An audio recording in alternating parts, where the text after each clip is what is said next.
नमस्कार। आज वैशाख शुक्ल अष्टमी नीलाद्रि महोदय अष्टमी नाम परिचित। आपण मैंने जानी इंद्रद्युम्न जितेबाला श्रीमंदिर निर्माण करी महाप्रभु को मूर्ति गठन कला परे स्वर्ग को जाई ब्रह्मा को निमंत्रण करथिले एवं ब्रह्मा श्रीक्षेत्र रे पहुँची आज दिन रे मंदिर प्रतिष्ठा करने सहित महाप्रभु को प्रतिष्ठा करी रत्न सिंहासन उपरे विजय कराइथिले। एइथिपाई ए दिन विशेष गुरुत्वपूर्ण।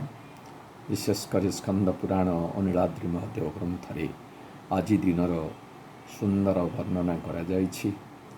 तेबे एई दिनटी को आमे महाप्रभुंकर त्रयोदश यात्रा बा 13 यात्रा हिसाब रे आमे ग्रहण करूँ।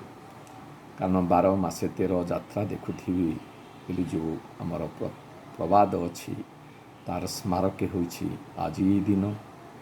एई दिनर पूर्व गतकाली ठारू महाप्रभुंक भोग मंडप रे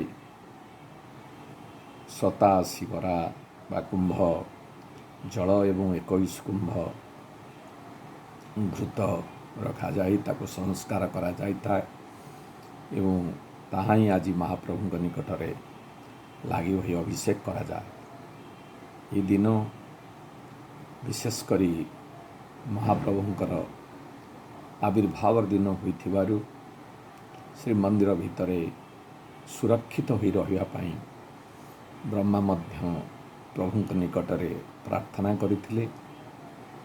आज होछि सेही दिन जो दिनर महत्व को आमे उपलब्धि करने सहित वर्तमान सांप्रतिक परिस्थिति रे भयावह महामारी मुक्ति पाई प्रभु निकट रे प्रार्थना करूँ। जय जगन्नाथ।